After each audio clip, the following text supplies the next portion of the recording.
Okay class, now next part is how can we say a chemical changes occur or chemical reactions takes place. हम कैसे कह सकते हैं कि chemical reaction हुई है या केमिकल चेंज हमारे पास हुआ है. तो इसको करने के लिए, इसको समझने के लिए, if following observation occurs we conclude that chemical reactions take place. अगर ये जो हमारे पास नेक्स्ट 4 पॉइंट्स लिखे हैं, इन ये 4 पॉइंट्स हमें दिखते हैं या महसूस होते हैं या इनमें से कोई एक भी हमें दिखता है या महसूस होता है, तो हम कह सकते हैं कि हमारे पास केमिकल रिएक्शन हुई है या केमिकल चेंज हुआ है. First is change in state. Object की स्टेट में चेंज आ जाए मटेरियल की, जैसे सॉलिड है, सॉलिड से गैस बन जाए या सॉलिड से लिक्विड हो जाए या लिक्विड से सॉलिड हो जाए या गैस से सॉलिड हो जाए, तो ये हमारे पास केमिकल चेंज का एक वो है कि केमिकल चेंज हुआ है. चेंज इन कलर, जो रिएक्टेंट है और जो प्रोडक्ट है उसके कलर में चेंज आ जाए. एवोल्यूशन ऑफ गैस, हमारे पास ड्यूरिंग द रिएक्शन कोई भी गैस रिलीज हो, या फिर चेंज इन टेम्परेचर, या फिर ऑब्जेक्ट के टेम्परेचर में या मटेरियल के टेम्परेचर में चेंज आ जाए. तो ये सारे के सारे सिम्बल्स हमें क्या रिप्रेजेंट करते हैं कि केमिकल रिएक्शन हुई है. अब फिर से एक बार हम केमिकल इक्वेशन समझ लेते हैं. A word equation that shows change of reactants to product. हमारे पास वर्ड में या सिंबल्स में किसी भी रिएक्शन को शो करना जिसमें हमारे पास रिएक्टेंट प्रोडक्ट में चेंज होता हुआ दिखाई दे, और हम उसमें एरो का बीच में, दोनों रिएक्टेंट्स और प्रोडक्ट के बीच में हम एरो का यूज़ करें. Reactants are written on the left side with plus sign between the reactants. Reactants हमारे पास केमिकल इक्वेशन में हमेशा लेफ्ट हैंड साइड में लिखे जाते हैं और रिएक्टेंट्स के बीच में प्लस साइन यूज़ किया जाता है. इसी तरीके से products are written on of the right side with plus sign between the products, और प्रोडक्ट हमारे पास राइट हैंड साइड में शो किए जाते हैं. अब हम इसका एग्जांपल देखते हैं. Hydrogen plus oxygen gives us water. तो hydrogen H2 plus oxygen O, ये दोनों हमारे पास रिएक्टेंट्स हैं. ये एक दूसरे के साथ रिएक्ट करते हैं, तो हम एरो से रिप्रेजेंट करते हैं कि हमें प्रोडक्ट क्या मिलेगा. हमें प्रोडक्ट मिलेगा water. H2O is a symbol of water. तो अगर हम ये जो रिएक्शन है इसको हमने सिंबॉलिक फॉर्म में लिखा है और प्रॉपरली लिखा है, तो ये हमारे पास क्या कहलाती है, ये हमारे पास केमिकल इक्वेशन कहलाती है.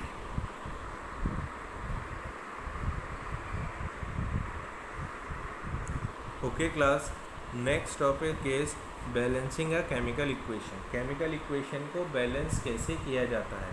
तो बैलेंसिंग अ केमिकल इक्वेशन का मतलब क्या है, हमने 9th क्लास में पढ़ रखा है कि हमारे पास during a chemical reaction by law of conservation of mass or by law of conservation of proportion, the number of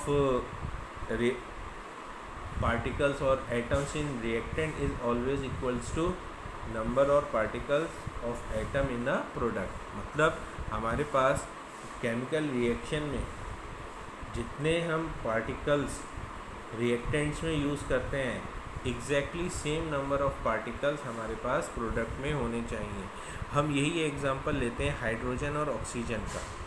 तो अगर हम इस रिएक्शन को प्रॉपरली लिखें तो हाइड्रोजन हमारे पास H2 है प्लस ऑक्सीजन. ऑक्सीजन को हम O2 से रिप्रेजेंट करते हैं. जो हमें प्रोडक्ट मिलेगा वो H2O, वाटर का सिंबल ये होता है. अब अगर हम यहाँ पर देखें, रिएक्टेंट में हाइड्रोजन के 2 एटम हैं, प्रोडक्ट में भी हाइड्रोजन के 2 एटम्स हैं.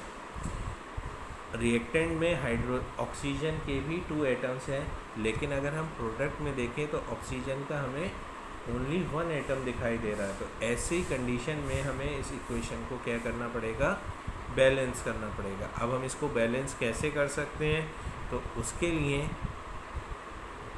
हमने यहाँ पर 2 लिख दिया. अब 2 × 2 हाइड्रोजन के हमारे पास 4 एटम्स हैं. यहाँ पर 4 एटम्स करने के लिए हम यहाँ पर भी 2 लिख दें.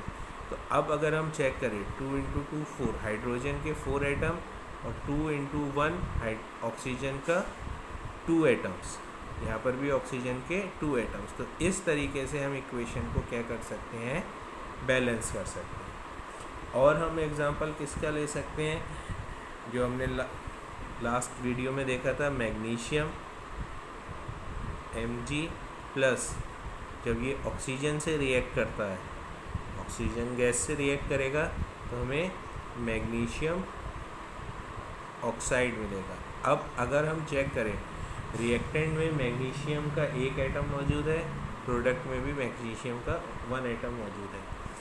यहाँ पर रिएक्टेंट में हमारे पास ऑक्सीजन के 2 एटम्स है, लेकिन प्रोडक्ट में ओनली 1 एटम है। तो अब हम इसको बैलेंस कैसे कर सकते हैं, अगर हम यहाँ पर 2 एटम्स ऑफ मैग्नीशियम यूज़ कर लें और यहाँ पर भी हमारे पास 2 आ जाए, तो ये हमारे पास, अब आप देखिएगा, रिएक्टेंट्स और प्रोडक्ट्स दोनों में number of atoms of magnesium and oxygen are equal, दोनों में इक्वल हो गए। इस तरीके से हम इक्वेशन को क्या कर देते हैं, बैलेंस कर देते हैं। एक और एग्जांपल लेते हैं क्लास। इस बार हम जानते हैं, जब हमारे पास आयरन Fe, आयरन का जो सिंबल होता है Fe होता है, जब हम उस आयरन को रिएक्ट कराते हैं with water present in atmosphere, तो यहाँ पर कोरोजन रिएक्शन होती है और हमें आयरन ऑक्साइड मिल जाता है Fe3O4 प्लस हमें हाइड्रोजन गैस भी मिलती है। ये हमारे पास एक केमिकल इक्वेशन है। अगर अब हम इस केमिकल इक्वेशन को बैलेंस करने की कोशिश करते हैं तो हम क्या देखते हैं, हमारे पास रिएक्टेंट में आयरन के 3 एटम्स, आयरन का 1 एटम है, प्रोडक्ट में आयरन के 3 एटम्स हैं। रिएक्टेंट में हाइड्रोजन के 2 एटम्स हैं, प्रोडक्ट में भी हाइड्रोजन के 2 एटम्स हैं। रिएक्टेंट में ऑक्सीजन का 1 एटम है, प्रोडक्ट में ऑक्सीजन के हमारे पास 4 एटम्स हैं। तो ऐसी कंडीशन में जब हमारे पास रिएक्टेंट और प्रोडक्ट दोनों में हाइड्रोजन और ऑक्सीजन मौजूद हो, तो सबसे पहले इक्वेशन बैलेंस करने के लिए हम हाइड्रोजन और ऑक्सीजन को बैलेंस करने की कोशिश करते हैं। इफ़ इन केस ऑक्सीजन 4 है, यहाँ पर मैंने 4 लिख दिया, ऑक्सीजन तो बैलेंस हो गया। लेकिन अगर हम हाइड्रोजन देखें तो 4 इंटू 2 8, हाइड्रोजन के 8 एटम्स हैं और यहाँ पर हमारे पास हाइड्रोजन के 2 एटम्स हैं, तो यहाँ पर भी हम 4 लिख देंगे।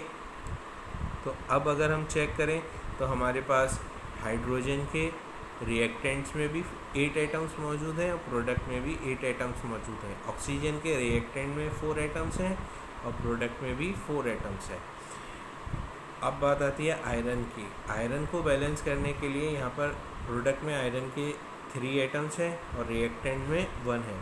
तो हम अगर यहाँ पर 3 एटम्स यूज़ कर लें तो हमारे पास ये पूरी इक्वेशन बैलेंस हो गई। इस तरीके से हम इक्वेशन को बैलेंस करते हैं।